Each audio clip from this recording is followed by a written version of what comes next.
Shalom, shalom, shalom, brothers and sisters. Your brother Kazakya here with a debate. Not so much a debate as I should say. I would love it to be a debate, but it's not a debate. But it's actually a response to the renowned apostle Gino.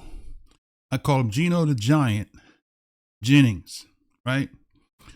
And for those of you, this is kind of a delayed response. For those of you that don't know the full 411, I'm going to kind of give you a brief synopsis, and then I'm going to roll the tape and let you see what this is about. But basically, generally speaking, in a nutshell, this is about the one of the Israelite camps called IUIC, which they are a offspring of the ISUPK, One West camp that started in New York. Now, they go all the way back to a man by the name of Abba Bivens.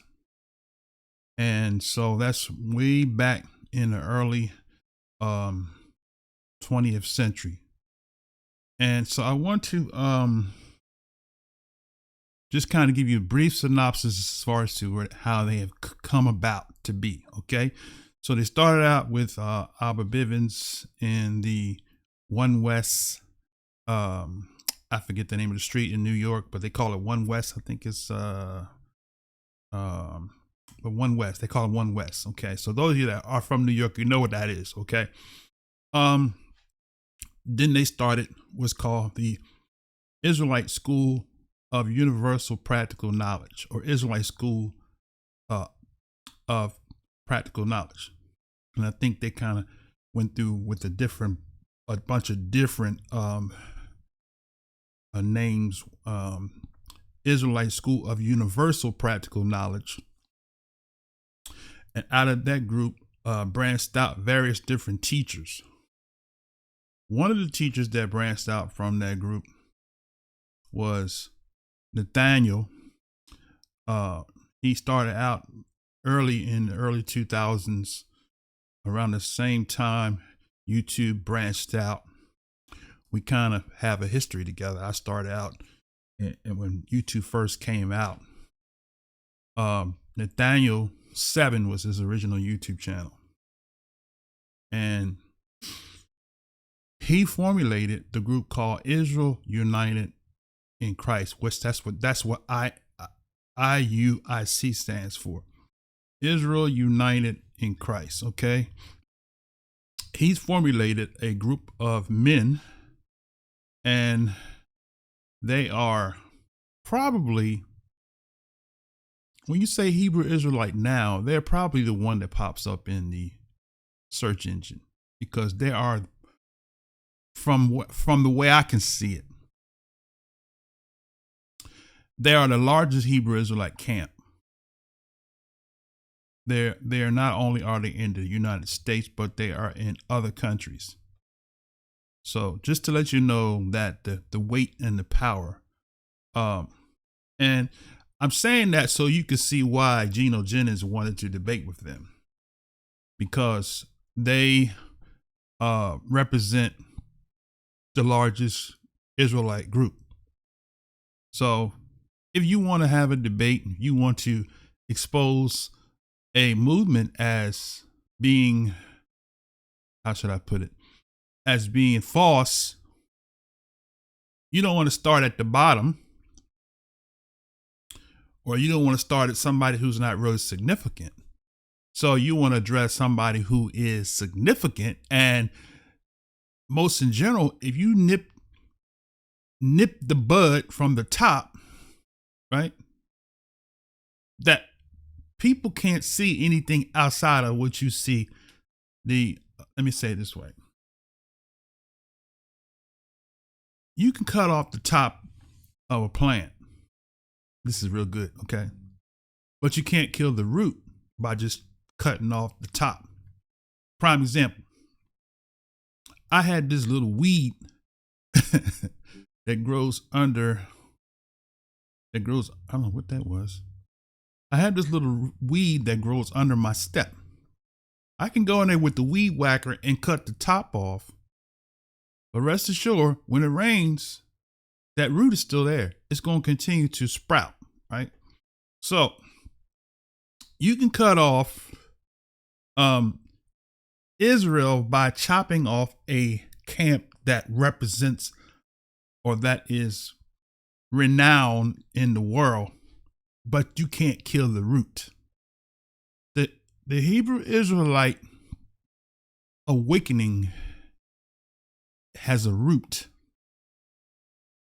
right? And the root is not the offspring. So, although Israel United in Christ is a big camp, they are not the root. They are just simply an offspring of the root, right? Now, this is a Shabbat. I'm a teacher, and I could go somewhere with this, but I guess I could do it. Maybe I'll incorporate in the lesson. It's something that came in my mind. Okay, I'll do it. I'll do it. Then we're gonna get to the video. Romans comes to mind, right? Romans 11. Now, we'll talk about what Shaul, who the world calls Paul, said about the root. Okay. Romans 11 and 7. So what's happening with the Hebrew Israelite world is right here in the biblical text. It's all over. But I'm gonna give you one or two places, and then we're gonna go ahead and get into because this is a very long, it's an hour and a half. I don't know if I'm gonna do an hour and a half worth of presentation, but let's see. So let's try this right here. Let's try it this way. Okay. Let's bring it up on the screen. Okay, let's see how we're going to do this here. Okay, there we go. I want to pull this up here. Romans 11 and 7, right? Let's change it. Let's change up the format here. Let's go this way. I want to do it this way. All right, let's do it this way. Okay, there we go. Romans 11, it says, I think I want to start at 17. It says, if some of the branches be broken off, and thou being a wild olive tree were grafted in among them, and with them partakers of the root and fatness of the olive tree. Right? Now, what's that talking about? Okay, and we kind of in the middle of the thought, but we're talking about, let's start at verse 13. For I speak to you Gentiles, inasmuch as I am an apostle of the Gentiles, I magnify my office. Now, I want to be clear before we go and get into Apostle Gino Jennings, right? We need to identify, right, who the Gentiles are, okay? We're going to identify who the Gentiles are. Okay, let's do it this way. Okay. We're going to go to Genesis chapter 10, right? Real quick. Genesis chapter 10. Because Gino believes that so-called African Americans, Negroes, are Gentiles, right?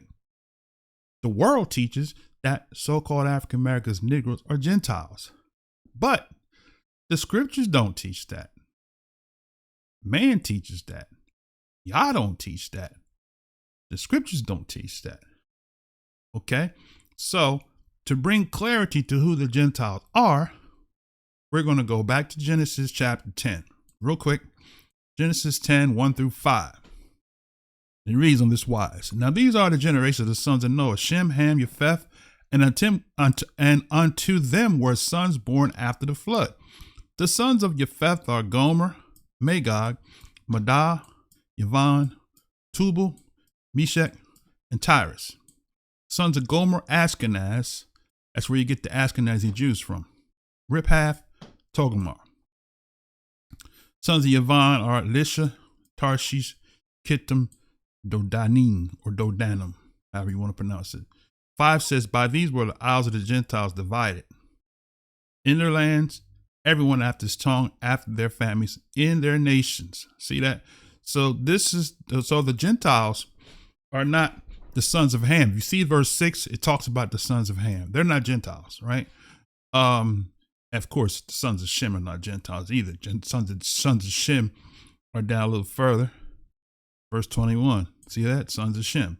Now, so when you speak with regards to Gentiles, these are the Gentiles. So all these sons of Noah, sons of Japheth, Gomer, Magog, Madai, Yavon, Tubal. So you got Gomer, Magog. So you got Russia, you got Ukraine, all those European nations. Madai are the Medes. Yavon are the Spanish and Latinos. Tubal, Islanders, Meshach. And I believe in my research, I could be wrong, but don't hold it because I haven't done this in a while. But I think Meshach is Czechoslovakia. And Tyrus. Those are another group of seafarer people that lived around the sea. Okay, so you got Yavon, Tubal, Meshach, and Tyrus, right? Then you have verse 3, Gomer is the father of Ashkenazi Jews, Riphav and Togarmah. These are all people like around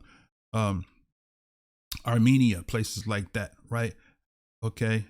These are Elisha, Tarshish, Kittim, and Dodanim. So you got the Greeks in there. The Greeks are, you got Romans, which are Kittim. Romans and Greeks come from Kittim, right? Tarshish and other sea people. So all these people lived around the sea, Mediterranean Sea, right? You have Sicily in there. You have Italy in there.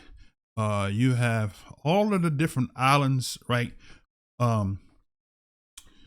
That incorporate the sons of Japheth. Okay, so these Gentiles are not African or black people. They are the descendants of the Europeans. Okay, so when you see Gentile in the biblical text, it's talking about the sons of Japheth. Okay, not so-called Negro. Right? You're not a Gentile. You're not classified as a Gentile. African type people or other nations could be classified as heathen. Just to set the record straight, that word Gentile is an English word, not a Hebrew word. The word Gentile is translated from the word goy, right? So anybody could be a goy, but this English word here that came in the translation came from the European nations. They identified who their people are. That's why you see that word Gentile there, okay? Are we clear now? So now let's go back to Romans 11 and 17.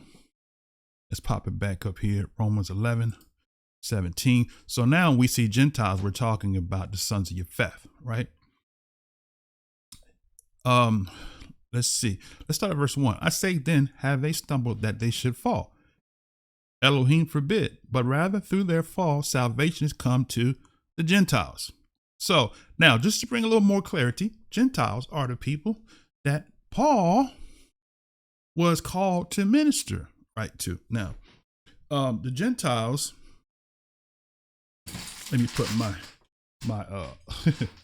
my identification on. All right. How about, let me put one more on here. Okay. There we go. Okay. So now, the Gentiles are the sons of Japheth, who Paul the apostle was apostle to. The Gentiles, who were the people he was apostle to? Romans, right? Galatians come from Gomer. That's where you get your Germans from, right? Romans, Galatians, Colossians, right? Did I say Galatians? Ephesians, Ephesus, right? Thessalonians, right? Oh, so these are all people that Paul was apostle to. He calls himself the apostle to the Gentiles. Now, if the Gentiles were African people Why didn't he go to Africa? Why did he go to Rome?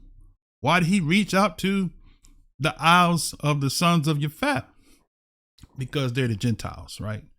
Okay. So now that we're clear with that, let's move forward because I want to get into some stuff that Gino says. I'm not going to play the whole hour and a half. I'm going to kind of jump into some stuff that he said, right? Okay, now, I say then, have they stumbled that they should fall? Yah forbid, but rather through their fall, who's he talking about? Whose fall? Israelites fall. So-called Negroes, you're Israelites, right? For through their fall, salvation is come to the Gentiles for to provoke them to jealousy. So when we say salvation, that's the thing. People get salvation. You know, everything is based on a feeling when it comes to our people, right? Salvation doesn't have anything to do. Let me fix my mic here so I can get a little comfortable here. Salvation doesn't have anything to do with feelings. Religion gives you feeling. Salvation is about being, and if we look at the word salvation, let's do that real quick. Okay. The word salvation in the Greek is the word, I think is it soteria? Yeah, soteria. It says to rescue, right? To rescue safety, physically or morally, right? That's what that word means. To rescue or safety, physically or morally, right? So in other words, and I don't want to make this a lesson about the Gentiles, but the Gentiles worship pagans. So when salvation came to them, you know, you can go all through the Greek gods and all of that, Zeus, Theos, Kyrios, you know, you could go on Rhea, all of the deities that the Greeks worship, they worship devils, right? Now, so when Shaul, Paul, who was an Israelite, ministered to them, he brought them salvation, which is what? Rescue and safety, physically and morally, right? Okay. That's what salvation means. It has nothing to do with I feel that I'm saved. Thank you. Right. That's religion. All right. Now let's look a little further at this word 490. It says from 4982, a deliverer, that is Yah or Yahshua. Now, of course, if you follow this channel, you've been with me, you know that I call the Most High by his name, not by the substituted name, but by his name, right? Which is Yah, and the Messiah's name. He came in the Father's name. The Father's name was Yah, Psalm 68:4. And the Messiah's name was Yahshua, which means Yah is salvation, right? Okay. Clear with that. Let's go forward, right? All right, delivered, that is Yah or Yahshua, the Messiah, okay? From 4982, which is sozo, which means for the obsolete, safe, save, that is deliver or protect, right? Deliver or protect. Oh, so delivered, the Gentiles were delivered out of darkness, right? It says something about the Gentile sacrifice to devils. Okay, that's 1 Corinthians 10:22. I quoted that, so I wanted you to have it. But I say that the things which the Gentiles sacrifice, they sacrifice to devils and not to Yah. And I would not have that you should have fellowship with devils. See that?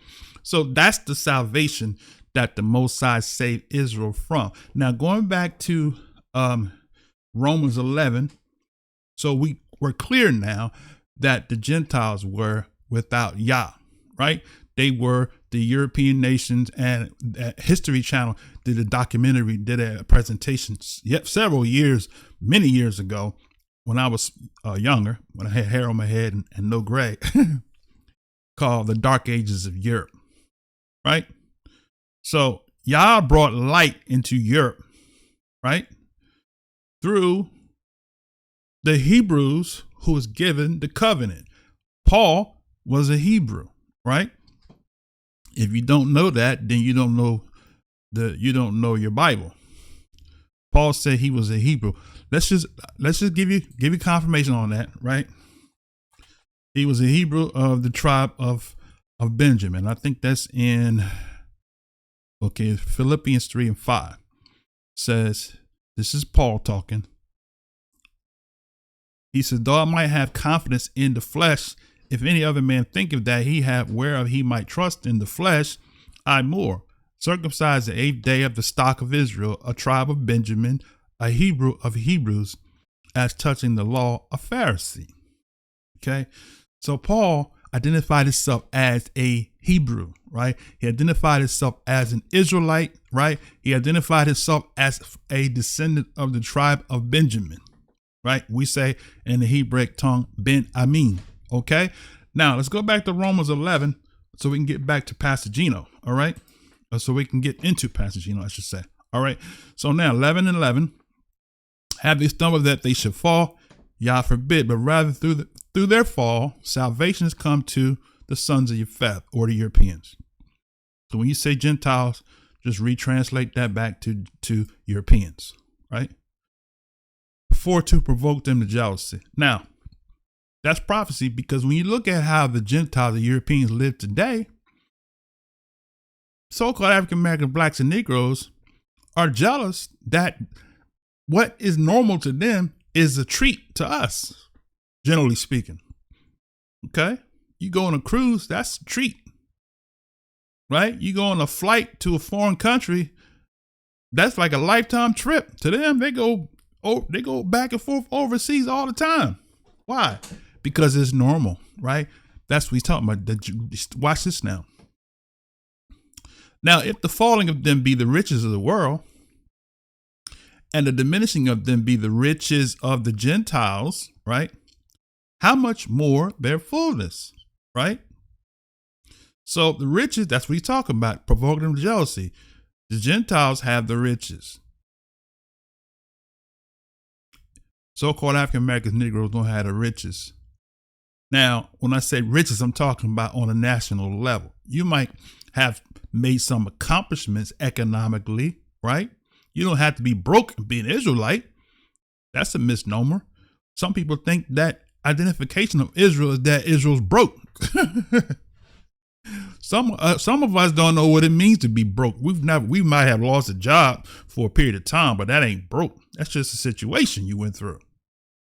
But you come up in a house where you had a roof over your head, clothes on your back, food on your table, and you lived to the point where your family were able to provide for their family, right?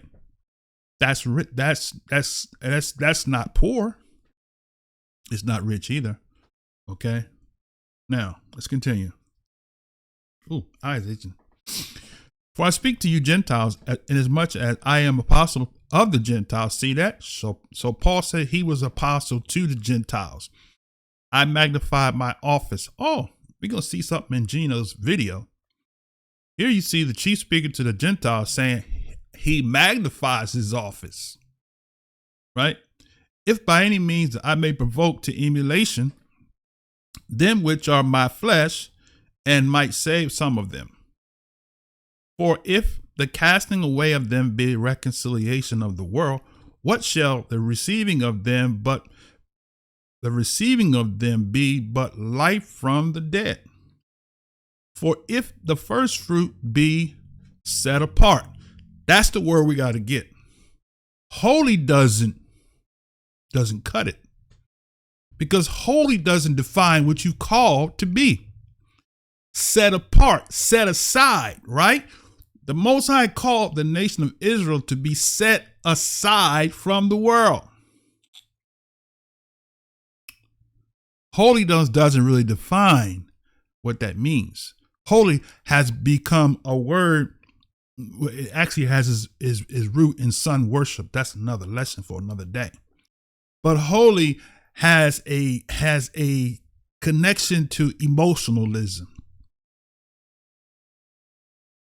So when you say set apart, right?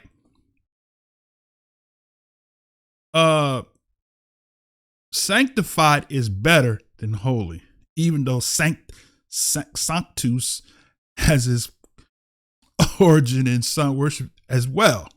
But it's better than holy because holy doesn't really specifically give clarity as far as to what you call to, right? Basically, in a nutshell, you were called to be isolated from the world and to be an example to the world of how they should live, right? In every area of life, right? Okay, let me get back. So if the first fruit be set apart, right? Now look at that word. It says, let's see, Hagios, that's another deity. It says sacred, physical. Okay, so now this actually brings it clear. Physically pure, morally blameless. That's what it is.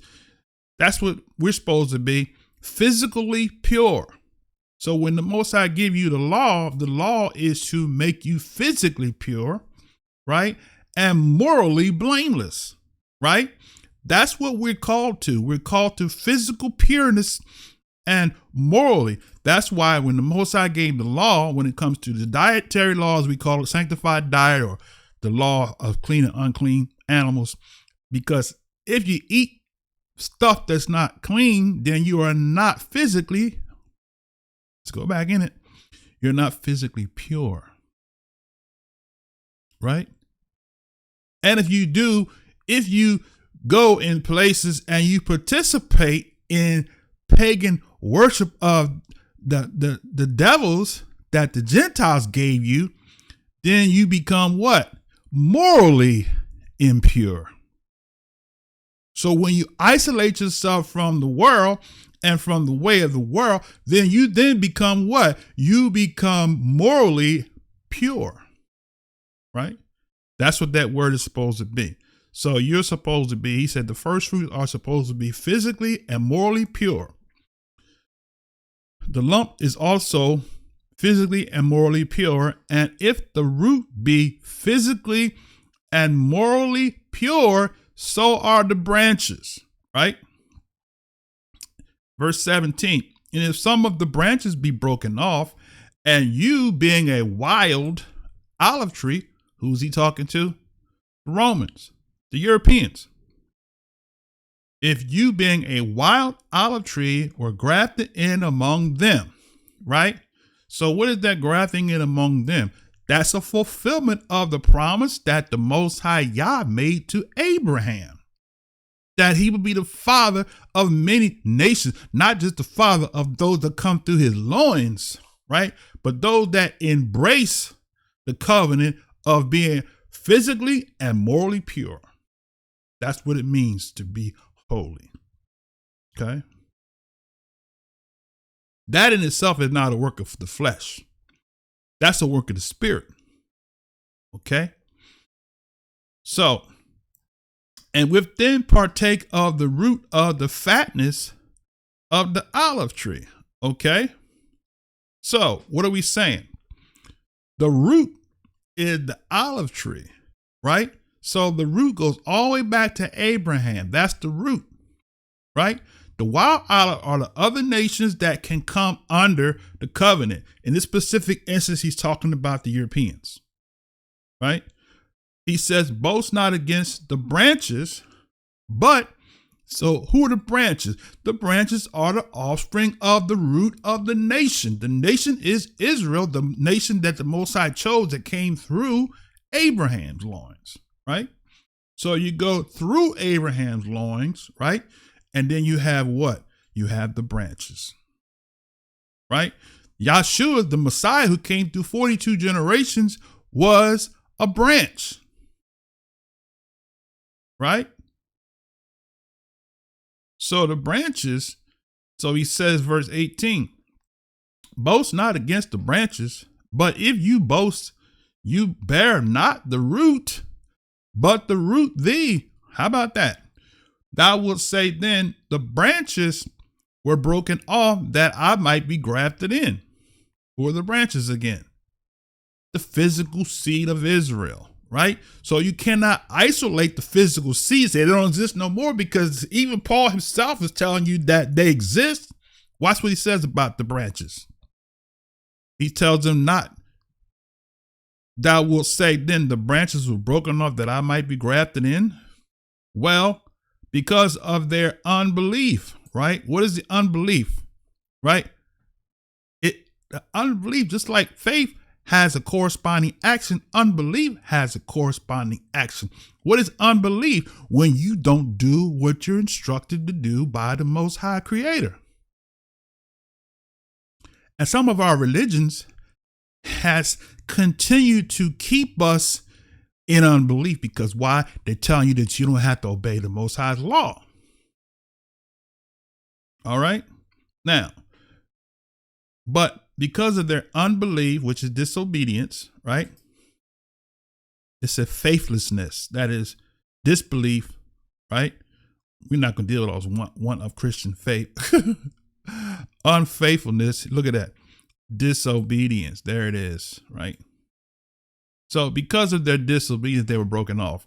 And thou standeth by belief. Be not high-minded, but fear. Now, what is that disobedience? You go to Deuteronomy 28, that clarifies that. If you will not hearken to the voice, right? All right, keep your finger there, right?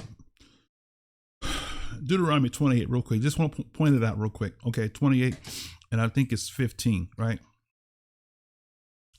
Okay, it shall come to pass, if thou wilt not hearken to the voice of Yah, thy Elohim, to observe, to do all his commandments, the statutes which I command thee this day, that all these curses shall come upon thee and overtake thee. Right? Right. See that? So now, just a little side note, you can have blessings in captivity if you walk in obedience. So if he promised blessings for obedience, even in captivity, if you return to the covenant, you can have blessings if you make the right decisions with what you have. The problem is many people make the wrong decisions with what they had before them, what they have been afforded, and they end up perpetuating poverty, right? And lack, because it comes based off of your decisions that you make in captivity. Proof to that is this. A person who make the right decisions that are without Yah can still be financially successful. Why?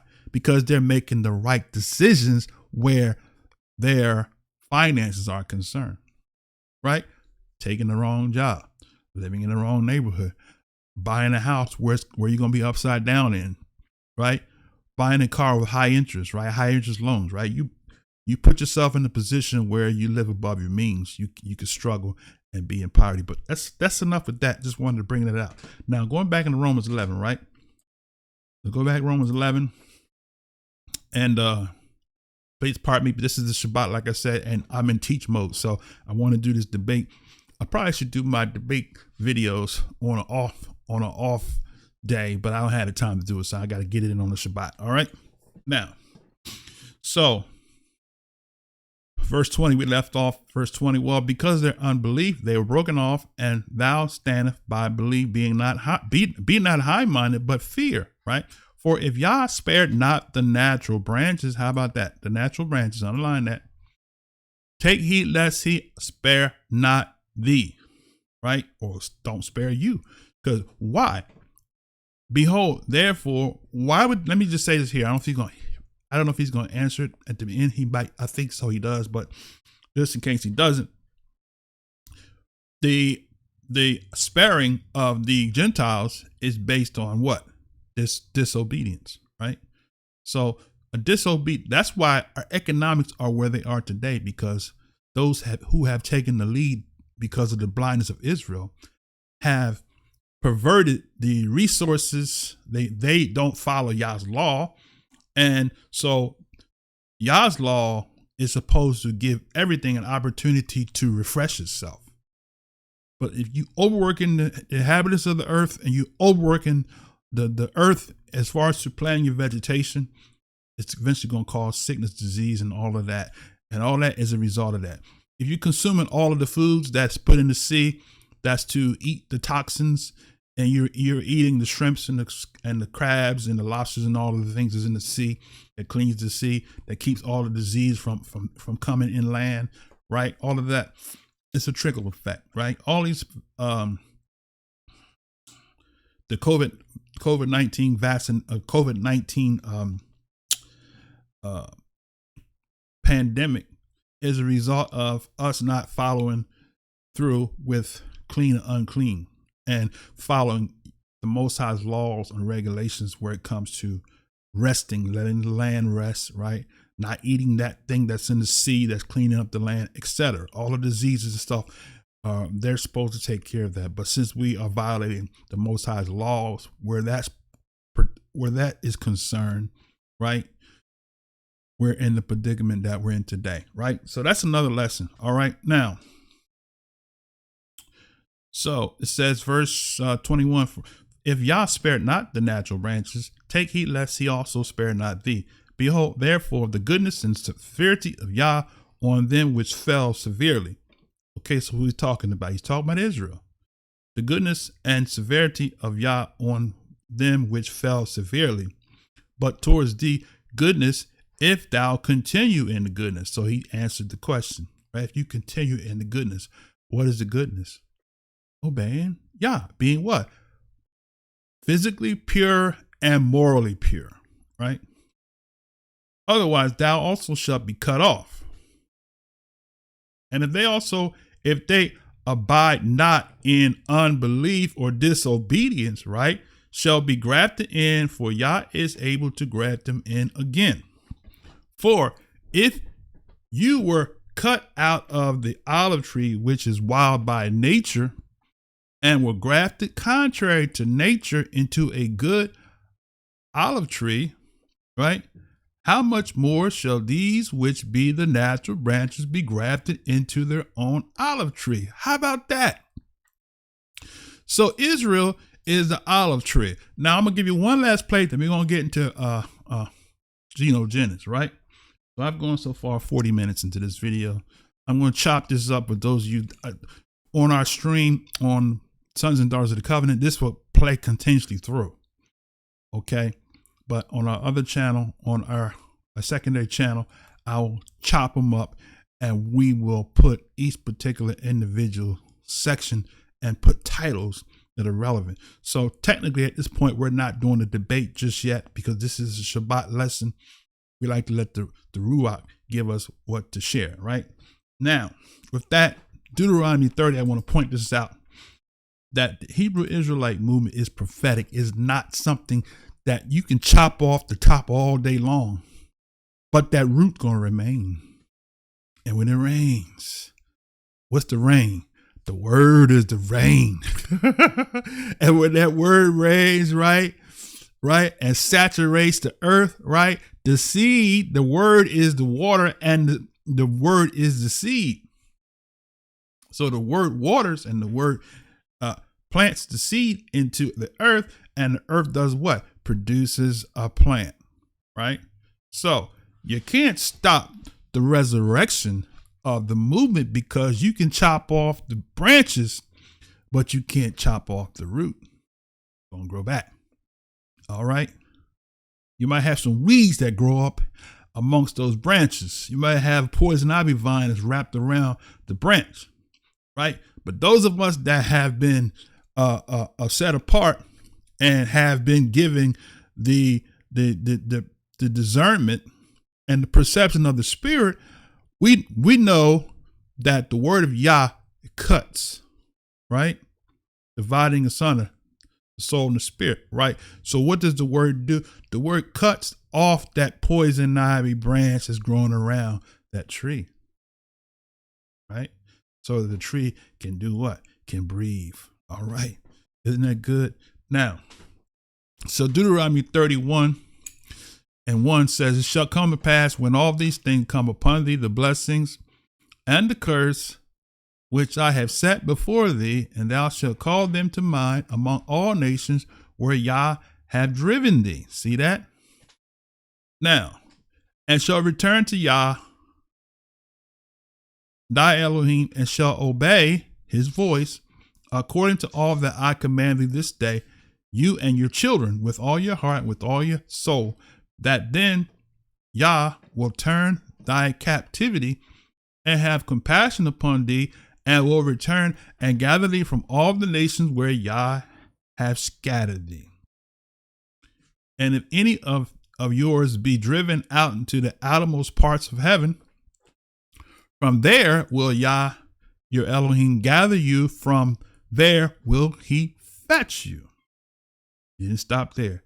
And Yah your Elohim will bring you into the land which your fathers possessed, and you shall possess it, and he will do you good and multiply you above your fathers. Verse 6, this is talking about the new covenant. Oh, so we're getting lessons within lessons, right? And Yah will circumcise your heart and the heart of your seed to love Yah your Elohim with all your heart, with all your soul, that you may live. Right? You stop there. And Yah will put all these curses upon your enemies, and on them that hate thee, which persecute you. And you shall return and obey the voice of Yah, and do all his commandments, which I command you this day. And Yah will make thee plenteous in every work of thy hand, in the fruit of thy body, and in the fruit of thy cattle, and in the fruit of thy land, for good. For Yah will again rejoice over you for good, as he had rejoiced over thy fathers. If you will hearken to the voice of Yah your Elohim, to keep his commandments and his statutes, which are written in this book of the law. How about that? And if you turn unto Yah your Elohim with all your heart and with all your soul. Got that? So now, that's what the Most High is trying to do. As a matter of fact, he don't have to try. He spoke it. The Most High has raised up people that grew up in the church. I mean, I'm familiar with the apostolic movement, right? My dad was a pastor and bishop, prophet, right? So, but we have to graduate to the prophetic age that we're in, where the Most High said what? That he, in the last days, right? He would resurrect these people. You go to Ezekiel 37. The dry bones will live again. Why? Because they are the root. And the root is going to be resurrected, a great army. Okay. Now, with that said, we're going to branch off into the lesson. All right. Be right back.